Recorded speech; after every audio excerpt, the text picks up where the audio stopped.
Good day mga ka-Wizard Moto.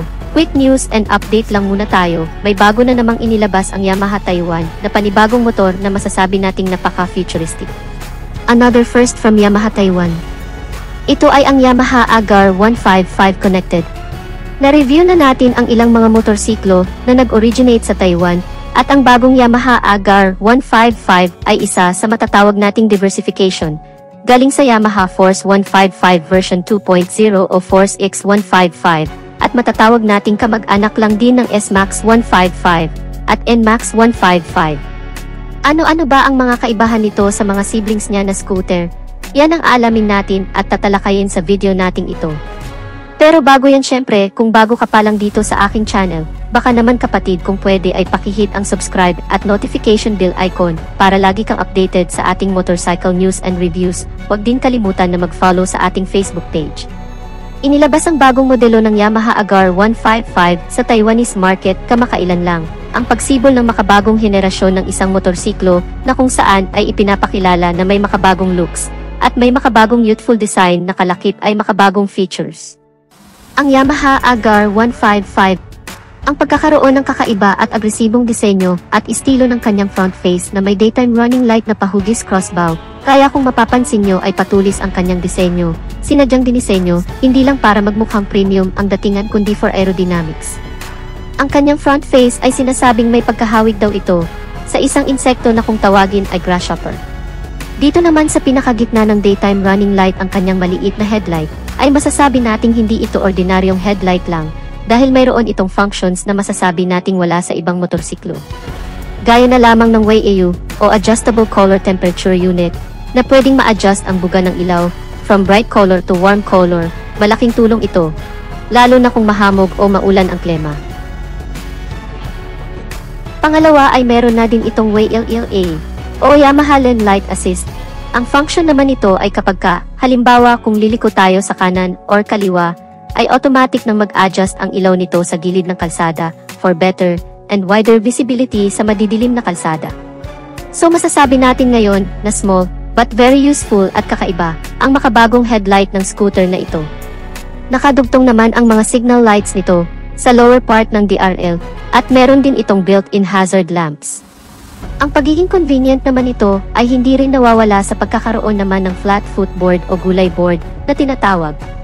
Unlike kasi sa ibang unit ng Yamaha tulad na lamang ng Yamaha Aerox, Yamaha N-Max na may central spine na lagayan ng gasolina, ang kagandahan naman ng motorsiklong ito ay magkakaroon ka pa ng space na pwedeng paglagyan ng mga gamit o bagay na hindi nakasya sa kanyang compartment storage at samahan pa yan ng comfortable seats platform na may makapal na foam na parang nakaka-relax namang tingnan.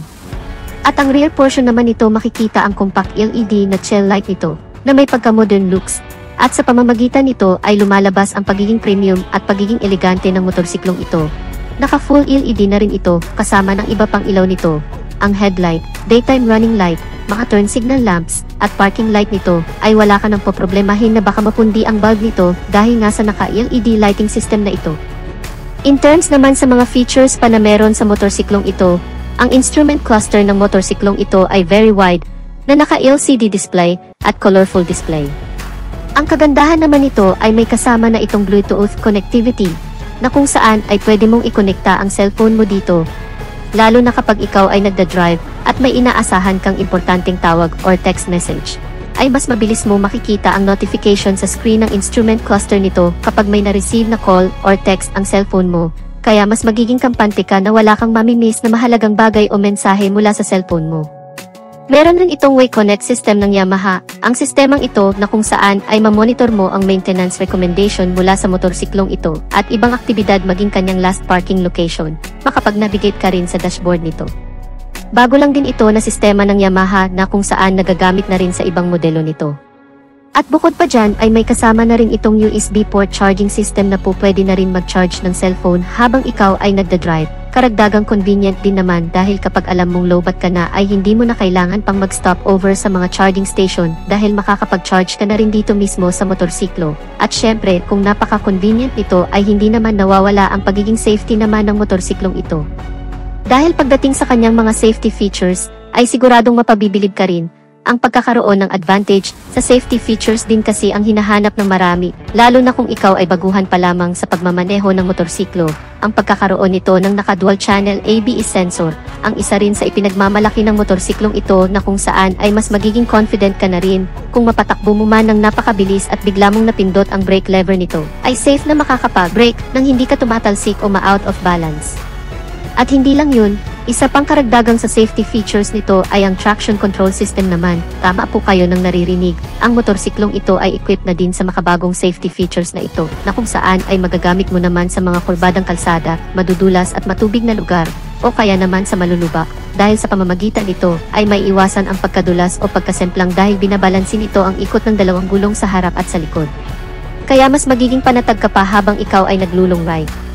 At speaking sa long ride mga kaibigan, ay talagang mapapakinabangan mo rin dahil ang motorsiklong ito pagdating sa kanyang makina, ay powered by 155 cubic centimeter na displacement capacity with single cylinder, naka 4-stroke with single overhead cam, at naka 4 valves na rin ang buong makina nito na mas tumatagal naman sa napakahabang biyahe, dahil ang cooling system nito ay naka liquid cool type na. At syempre, hindi pa rin mawawala ang Blue Core technology, at ang VVA o Variable Valve Actuation, na kung saan ay pinapaganda pa lalo ang takbo ng makina at mas pinapatipid na rin ang pagkonsumo sa gas.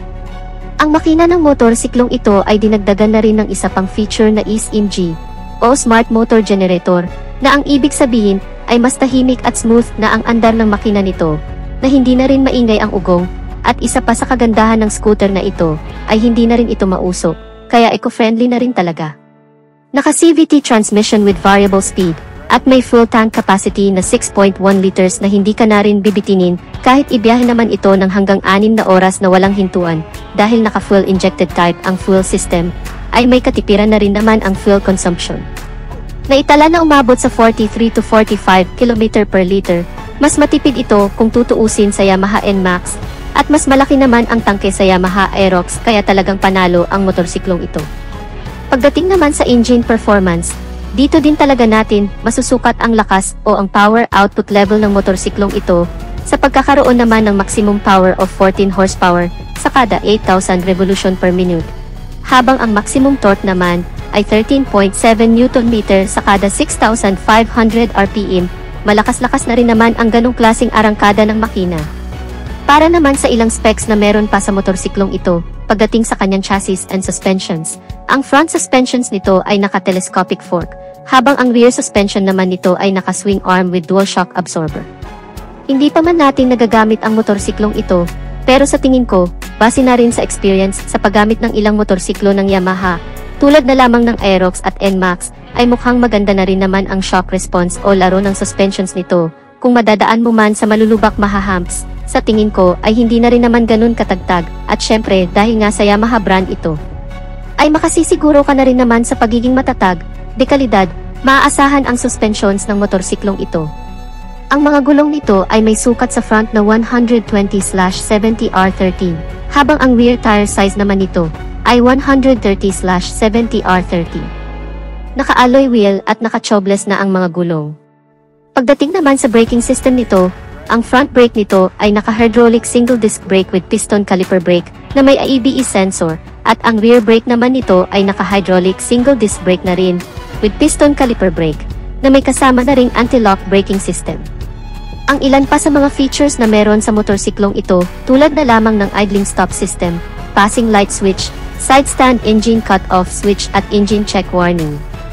Malawak na rin ang underseat compartment storage, na may capacity naman na 25 liters na kasyang-kasya naman dito ang full face helmet, at meron na rin itong retractable hook na kasama, na po pwede mong pagsabitan ng ilang bagay.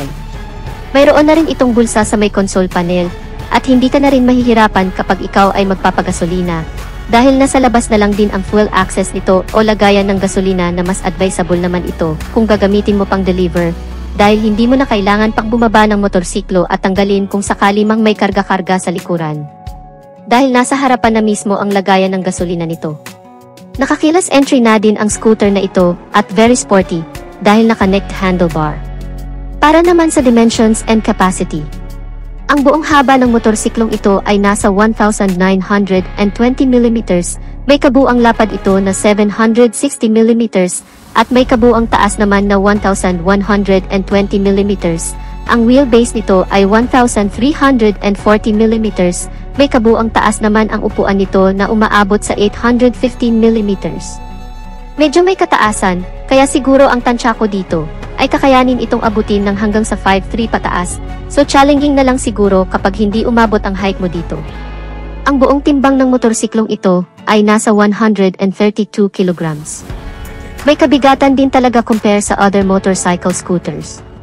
At kung ang presyo naman ang pagbabasehan ay mukhang alam ko na ang magiging reaksyon dito ng karamihan dahil ang kabuuang presyo nito sa ibang bansa ay nasa 118,000 Taiwanese dollar na kung i-convert naman natin sa Philippine peso, ito ay aabot ng hanggang sa 212,842 pesos. Yan ay estimated pa lamang at hindi pa yan ang totoong basihan. Sa totoo lang mga kamoto, ito ay inilabas pa lamang talaga sa bansang Taiwan at sana ay dadalhin na rin sa ibang bansa pa sa Asia. And hopefully, sana dalhin din talaga ito dito sa bansa.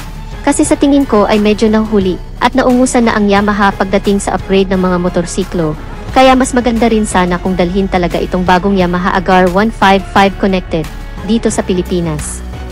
So wala pang malinaw na detalye o anumang details na nagmula sa Yamaha kung talagang dadalhin ito dito sa bansang Pilipinas. So ano ang masasabi nyo sa kakaibang motorsiklong ito ng Yamaha? I-comment nyo lang sa comment section natin sa baba. At dito na natin tatapusin ang video natin mga ka-Wizard Moto. Sana nagustuhan ninyo ang video, at kung nagustuhan nyo ay pakipindot ang like button bilang suporta na rin sa ating channel, at sa mga hindi pa nakasubscribe ay inaanyayahan ko kayo kapatid na mag-subscribe sa aking channel, para lagi tayong updated sa mga videos na i-upload ko pa. Maraming salamat sa walang sawang pagsuporta. Ride safe and God bless.